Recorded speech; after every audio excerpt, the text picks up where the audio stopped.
Welcome students. So இந்த வீடியோவில் என்ன பார்க்க போகிறோம் அப்படின்னா 8ஆம் வகுப்பு கணிதமில் இயல் 1 எண்களில் எடுத்துக்காட்டு 1.16 எடுத்துக்காட்டு 1.17 தான் பார்க்க போகிறோம். வாங்க பார்க்கலாம். எடுத்துக்காட்டு 1.16 என்ன கொடுத்துருக்காங்க பாருங்கள். இரு விகிதமுறை எண்களின் கூடுதல் 4/5 ஆகும். இரு அப்படின்னா 2, விகிதமுறை எண்ணை கூட்டுறோம் அப்படின்னா கூட்டுதல் அப்படின்னா என்ன அர்த்தம் அப்படின்னா 2 எண்களை கூட்டுறோம். 2 எண்கள்னா என்ன, ஒரு எண்ணு எக்ஸ்ன்னு வச்சுக்கிட்டோம் அப்படின்னா இன்னொரு எண்ணு ஒய்ன்னு இருக்குன்னா இந்த 2 விகிதமுறை எண்ணும் கூட்டுறோம். 2ஐயும் கூட்டணும் அப்படின்னா நமக்கு விடை என்ன கிடைக்குதுங்கன்னா 4/5 அப்படின்னு சொல்லிட்டாங்க. 2 எண்ணை கூட்டும் போது நமக்கு 4/5 கிடைக்கும். 4/5 கிடைக்குது அப்படின்னு சொல்லியிருக்காங்களா. அதில் ஓர் எண் 2/15, ஒரு எண் வந்து 2/15ன்ட்டாங்க. மற்றொரு எண்ணை காண்க. மற்றொரு எண் என்னன்னு தெரியாது. அப்போ எக்ஸ்ன்னு எடுத்துக்கலாங்களா. அப்போ என்ன கண்டுபிடிக்கணும், 2/15ஓட இந்த எக்ஸுங்கிற எண்ணை கூட்டணும் அப்படின்னா நமக்கு விட என்ன கிடைக்குது, 4/5 அப்படின்னு கிடைக்குதுன்ட்டாங்க. ஸோ இப்போ என்ன கொடுத்துருக்காங்க, 2/15ஓட எக்ஸு, ஒரு எண் வந்து 2/15ன்ட்டாங்க. இன்னொரு எண் என்னென்னு தெரியாது, அது எக்ஸ்ன்னு எடுத்துட்டோம். இது ரெண்டையும் கூட்டணும் அப்படின்னா 4/5 அப்படிங்கிற விடை நமக்கு கிடைக்குது அப்படின்ட்டாங்க. அப்போது நம்ம எதோட மதிப்பு கண்டுபிடிக்கணும், எக்ஸோட மதிப்பு தான் கண்டுபிடிக்கணும். அப்போ எக்ஸை மட்டும் இந்த பக்கம் வச்சுக்கிறோம். இந்த ஈக்குவல்ட்டு அப்படியே போடுறோம். 4/5 ஈக்குவல் கந்தான்ட்டு இருக்க 4/5 அப்படியே போட்டுக்கிறோம். இங்கே இருக்க இந்த 2/15 எப்படி இருக்குது அப்படின்னா ப்ளஸ் குறியில் இருக்குது. இது என்ன பண்ணுறோம், ஈக்குவலுக்கு அந்தாண்டு கொண்டு போவோம், மைனஸில் வந்துடும். அப்போ -2/15 அப்படின்னு வந்துடும். இப்போ இது ரெண்டும் என்ன பண்ணணும், கழிக்கணும்.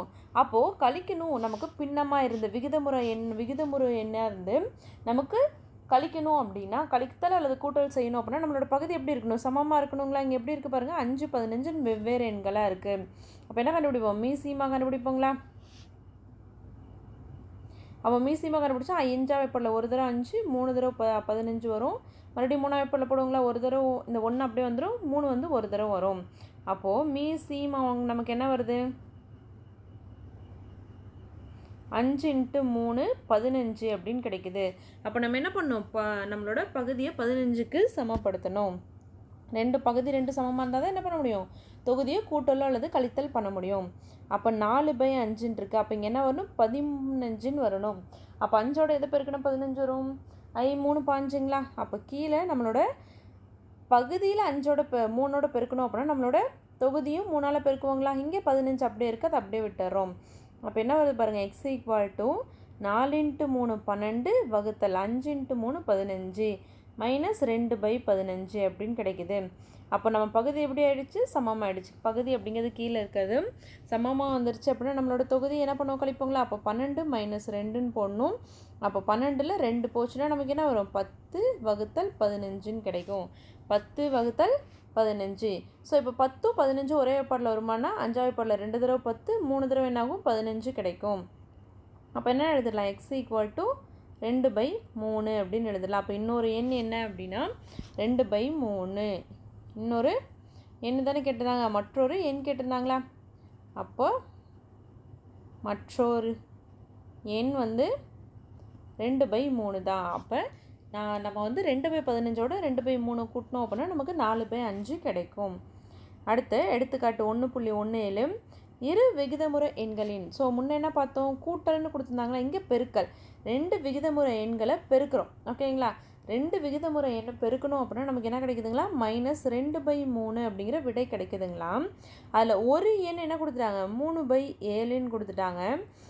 மற்றொரு எண்ணை காண்க, அது என்னன்னு தெரியாது. நம்ம என்ன எடுத்துட்டோம், எக்ஸு. 3/7ஓட இங்கே பெருக்கல் பலன் அப்படிங்கிறனால பெருக்கிறோம். அப்போ 3/7ஓட ஒரு எண் என்னங்கிற எண் தெரியாது, மற்றொரு எண் என்னன்னு தெரியாது. இதான் என்ன எடுத்துக்கிறோம், எக்ஸ்ன்னு எடுத்துக்கிறோம். பெருக்கும்போது -2/3 கிடைக்குது அப்படின்னு கொடுத்துருக்காங்களா. இப்போ எக்ஸோட மதிப்பு நமக்கு வேணும். அப்போ இங்கே அப்போ என்ன பண்ணுவோம், எக்ஸை மட்டும் ஒரு பக்கம் வச்சுப்போம். -2/3 ஈக்குவல் கந்தான்றது அப்படியே வரும். இங்கே இருக்க 3/7 பெருக்கல்ல இருக்குது இல்லைங்களா. இந்த 3/7 எப்படி இருக்குது, பெருக்கல்ல இருக்குது. அப்போ அந்தாண்ட போகும்போது என்னாகும், வகுத்தலாக மாறும்.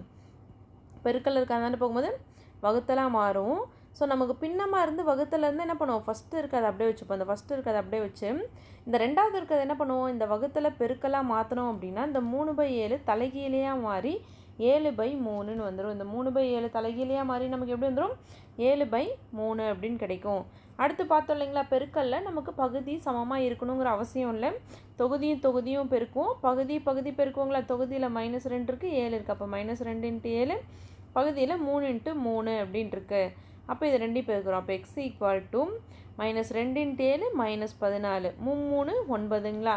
அப்போ நமக்கு என்ன ஆன்சர் கிடைக்குது? -14/9.